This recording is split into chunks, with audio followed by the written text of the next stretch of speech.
ایک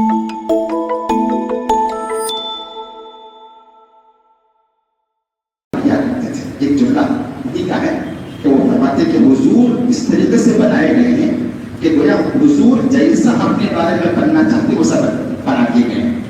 اتنی مکمل طریقے سے آپ کے اوصاف کی تعریف کرتے ہوئے آپ کی صورت کی تعریف کرتے ہوئے اس طریقے سے. تو بہرحال میں نعتیہ کلمات پیش کرنے کے لیے میں جامعہ سراج العلوم کے طالب علم مولانا محمد طلحہ صاحب سراجی ملدیانی دعوت برکاتہ اللہ علیہ سے گزارش کرتا ہوں کہ وہ آئیں اور نعتیہ کلمات پیش کریں.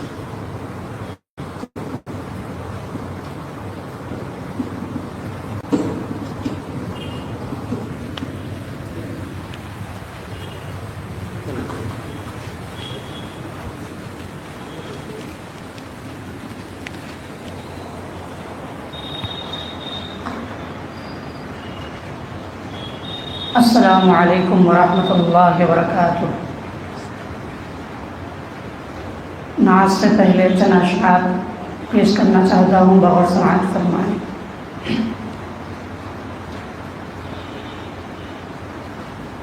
اپنا رنگ دکھا جاتی ہے،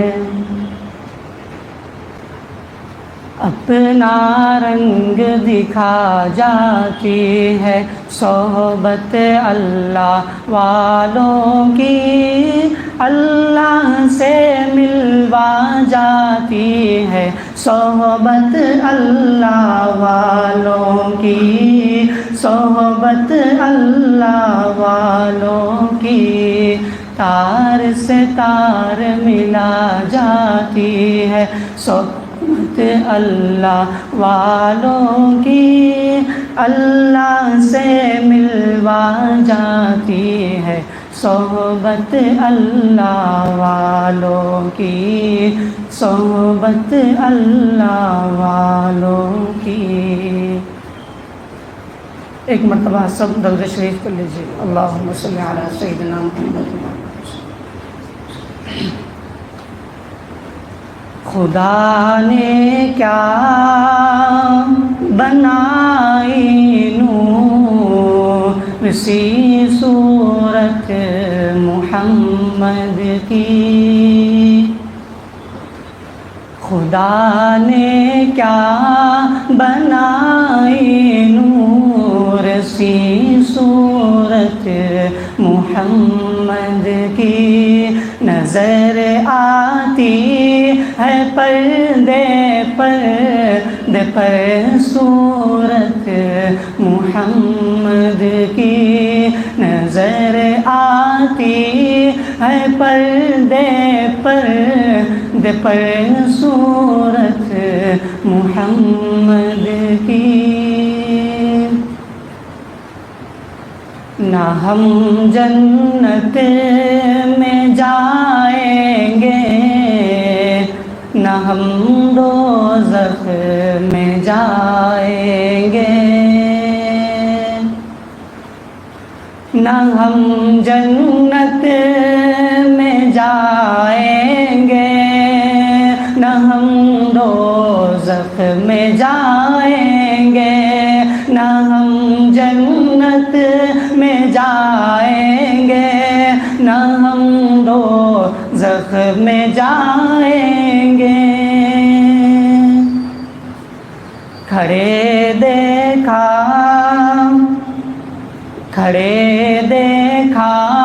کریں گے حشر میں صورت محمد کی، کھڑے دیکھا کریں گے حشر میں صورت محمد کی، پسند آتی ہے سیرت یہ محمد کی. خدا نے خود ہی فرمایا وہ جنت ہے محمد کی، خدا نے خود ہی فرمایا وہ جنت ہے محمد کی، خدا خدا نے خود ہی فرمایا وہ جنت ہے محمد کی، یہ دوزخ میں نہ جائے گی، وہ دوزخ میں نہ جائے گی، یہ امت ہے محمد کی، وہ دوزخ میں نہ جائیں گے، یہ امت ہے محمد کی، پسند آتی ہے مومن کو یہ سیرت ہے محمد کی۔ خدا نے کیا بنائی نور سی صورت محمد کی، پسند آتی ہے مومن کو یہ سیرت ہے محمد کی، صلی اللہ علیہ وسلم۔ السلام علیکم ورحمۃ اللہ وبرکاتہ۔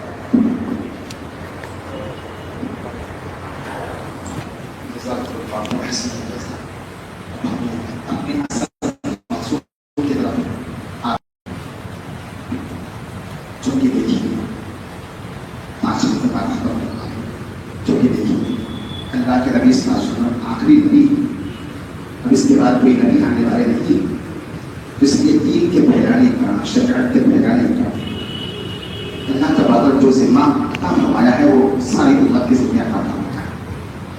اب صحابہ کرام نے، امت نے ساری دنیا کے اندر دین پھیلانے کے جو اسباب اختیار کیے وہ چار، جو ذریعے اپنائے ہیں وہ چار۔ ایک تو ہے مدرسے کا ذریعہ، مدرسے میں بچوں کو بلاتے ہیں، پڑھاتے ہیں، دیندار بناتے ہیں، کوکار بناتے ہیں، متقی پرہیزگار بناتے ہیں۔ اور دوسرا ذریعہ ہے دعوت تبلیغ کا، الحمدللہ اس کے ذریعے سے الحمدللہ بہت سارے لوگوں کو دیندار بنایا جاتا ہے، متقی پرہیزگار بنایا جاتا ہے۔ ان کی ماضی کی گزشتہ جو زندگی ہے، جو گناہوں میں گزری ہے، ان کی اس زندگی پر ان کو ندامت اور شرمندگی کا اظہار کروایا جاتا ہے تو وہ استغفار کر لیتے ہیں۔ اور تیسرا ذریعہ ہے کتابوں کے ذریعے سے لکھ کر الحمدللہ کتابیں شائع کیے جاتے ہیں۔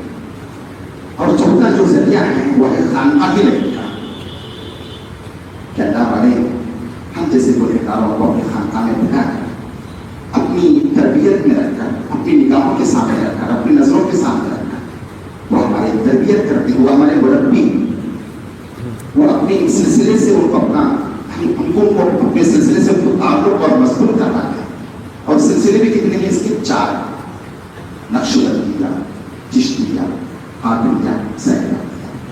قادریہ کو ہم سے حضرت جانتے ہیں، حضرت مولانا سید شاہ نور اللہ قادری صاحب رحمہ اللہ، ہمارے علم سے ان کا بڑا تعلق تھا۔ تو الحمدللہ تو قادریہ نسبت سے الحمدللہ ہم واقف بھی۔ اب چشتیہ یہ بھی جانتے ہیں کہ الحمدللہ مولانا بزائی صاحب بھی آئے ہیں، مولانا شفیع احمد صاحب نقشبند وغیرہ۔ تو الحمدللہ یہ جو چار سلسلے ہیں الحمدللہ یہ حضرات انہی میں سے ہمارے مفتی محمد شعیب صاحب نقشبندی دعوت برکاتہم العالیہ جو ہمارے درمیان میں تشریف فرما ہے۔ یہ جو سلسلہ ہے یہ کوئی معمولی سلسلہ نہیں ہے نقشبندیہ والا۔ پہلی بات تو یہ ہے کہ اللہ والوں سے ہمیں تعلق رکھیں گے تو ہمارا فائدہ کیا ہے؟ دنیا والا کرتے میری کامیابی۔ میں ایک مثال دیتا ہوں کہ امام راضی رحمۃ اللہ علیہ بہت بڑے اللہ کے ولی ہیں، متقی ہیں، پرہیزگار ہیں۔ اللہ کے وجود پر انہوں نے کتاب لکھی ہے جس میں 100 دلائل پیش کی ہے، 100 ثبوت پیش کیے ہیں۔ جب ان کے انتقال کا وقت قریب آیا تو شیطان آ کر ان کو حملہ کیا، ان کو وسوسہ ڈالا۔ تو ہوا یہ کہ شیطان یہ کہہ رہا تھا کہ اللہ کا وجود تو نہیں ہے۔ تو امام راضی نے ان کو ایک دلیل دی، دلیل ختم ہو گئی، دوسری دلیل، تیسری دلیل، اس طریقے سے 100 دلائل دی امام راضی رحمۃ اللہ علیہ۔ لیکن شیطان سب کو ختم کرتا رہا، سب کو ٹکراتا رہا۔ اب امام راضی رحمۃ اللہ علیہ خاموش ہوتے ہیں، گھبرانے لگے کیا ہوا؟ لیکن چونکہ ان کا ایمان اخلاص مضبوط تھا تو تو اللہ نے ان کے ایمان کو بچانے کے لیے، حفاظت کرنے کے لیے ایسا سامان اختیار کر دیا کہ ان کے جو مرشد تھے، ان کے جو شیخ تھے، ان کے جو پیر تھے، جو اس وقت وضو کر رہے تھے، اپنے ہاتھ پہ لوٹا لیے ہوئے تھے، تو کشف کے ذریعے سے ان کو یہ اندازہ ہو گیا کہ امام راضی رحمۃ اللہ علیہ کا پورا منظر ان کے سامنے آ گیا. تو ان کے شیخ نے نا وضو کا جو لوٹا ہاتھ پہ پکڑے ہوئے تھے وہ لے کر دیوار پر مارے. مار کر امام راضی جو کہ ان کے مرید تھے فرمایا کہ تم شیطان کو یہ کیوں نہیں کہہ دیتے کہ میں بغیر دلیل کے اللہ کو مانتا ہوں. تو عزیز دوستوں، اس کے بعد حضرت والا کا جو انتقال ہوا، جو اللہ کو پیارے ہوئے ہیں، وہ ایمان کی حالت میں ہوئے. تو دیکھیے ہم ان بڑے لوگوں سے تعلق رکھیں گے، ان کی دعاؤں سے ہم مستفید ہوتے رہیں گے، ہمارا تعلق ان سے مضبوط رہے گا، تو انشاءاللہ دنیا اور آخرت میں انشاءاللہ کامیابی ہوتی رہتی ہے. اور نقشبندیہ کا جو سلسلہ ہے اس کے بارے میں ایک بات مجھے یاد ہے، بول رہا ہوں. حضرت پیر صاحب جو حضرت جی آپ کا مطلب کہاں کو بنا لیا ہے، شیطان کے ہتھ کنڈے جو عنوان ہے اس میں لکھے کہ میرے ساتھی کا انتقال ہو رہا تھا، تو ان کے بیٹے، اس کا پورا واقعہ بیان کی کر کے بولے شاعر کو بول دیتا ہوں کہ ان کے جو بیٹے، باپ کا جب انتقال ہو رہا تھا تو ان کے باپ کے زبان سے کلمہ جاری نہیں ہو رہا تھا، بڑے پریشان تھے. تو علاقے میں نا وہ یہ دعا مانگے کہ یا اللہ، چونکہ میرے ابا حضرت جی سے تعلق رکھتے ہیں، نقشبندیہ کے سلسلے سے تعلق رکھتے ہیں، اور ان کا تعلق ان کے مرشد سے اس طریقے سے ان کا سلسلہ حضور تک پہنچتا ہے. یا اللہ، اگر یہ سلسلہ، اگر یہ تعلق، اگر آپ کے پاس کچھ مقام رکھتا ہے تو یا اللہ اس کو ذریعہ بنا کر میرے والد محترم، میرے ابا جان کی زبان سے کلمہ صادق فرما. تو ان کے مذہب فرماتے ہیں کہ اس کے بعد میرے ابا کی زبان سے کلمہ 5 مرتبہ صادق ہوا، جاری ہوا، 5 مرتبہ کلمہ پڑھ کر دنیا سے چلے گئے. تو عزیز دوستوں، ہم ان اللہ والوں سے تعلق رکھنا ہمارے لیے بہت ضروری ہے. تو یہ کڑی ہے ہمارے مولانا مفتی احمد شعیب صاحب نقشبندی دعوت برکاتہ العالیہ ہمارے درمیان تشریف فرما ہے. حضرت والا کا دن خطاب ہوگا، اور خطاب کے بعد بھی جو حضرات ان سے منسلک ہونا چاہتے ہیں، بیعت کرنا چاہتے ہیں، انشاءاللہ حضرت والا بھی بیعتیاں کلمات، بیعتی کلمات پڑھوائیں گے. تو تمام حضرات سے گزارش ہے کہ مجلس کی خطاب تک اطمینان کے ساتھ بیٹھے رہیں. میں حضرت والا سے گزارش کرتا ہوں کہ وہ تشریف لائیں، اور ہم تمام کے قلوب کو جو گناہوں کی وجہ سے، گناہوں کا پردہ، غفلت کا، لاپرواہی کا پردہ، سستی اور کاہلی کا پردہ جو ہمارے دلوں پر پڑا، بلکہ ہم سنوں بالکل اور دل کے پہلے کو پہلے ہوں گے، تو ایسے لوگوں کو اللہ حضرت والا کے خطاب عالیہ سے ہم تمام کو تھوڑا سا منظم ہے. پھر آش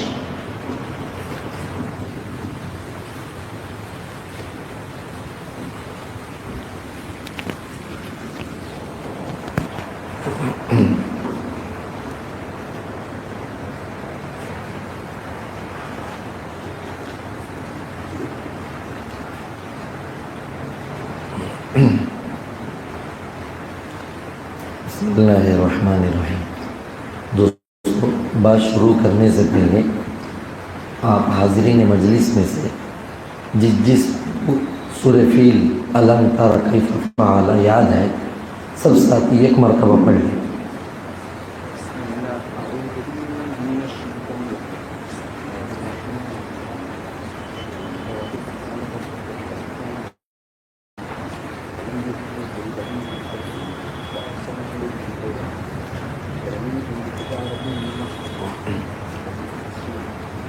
سورہ فلق، سورہ ناس بھی ایک مرتبہ پڑھ لیجیے.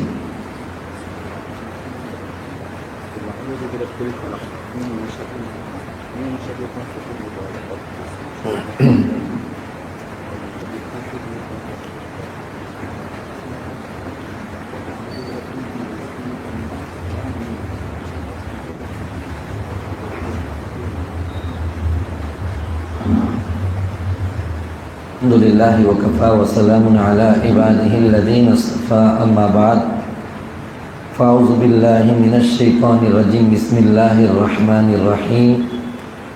یا ایہا الذین آمنوا توبوا الی اللہ توبۃ نصوحا. صدق اللہ العظیم. سبحان ربک رب العزۃ عما یصفون، وسلام علی المرسلین والحمد للہ رب العالمین.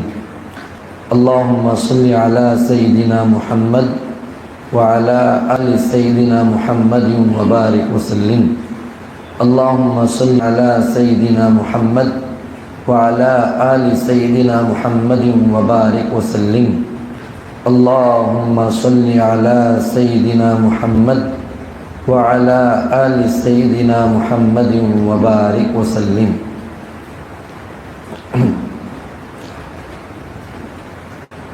عزیز دوستو،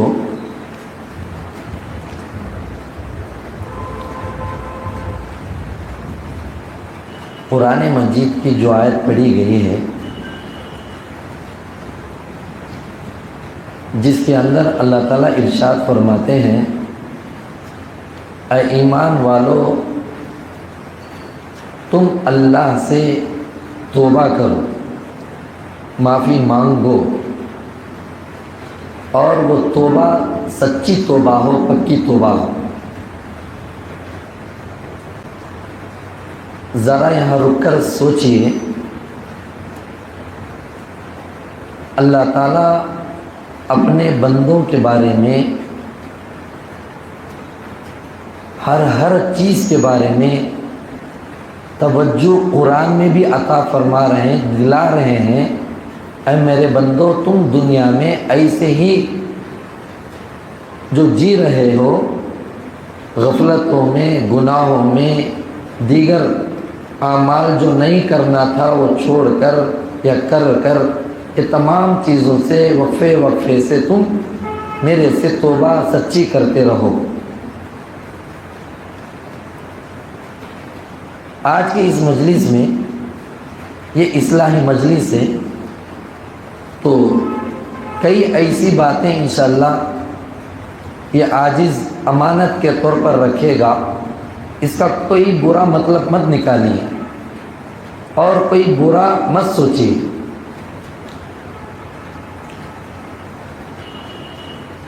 آج کے اس دور میں گناہ اتنا عام ہے، اس کا کوئی اندازہ لگا ہی نہیں سکتا ہے.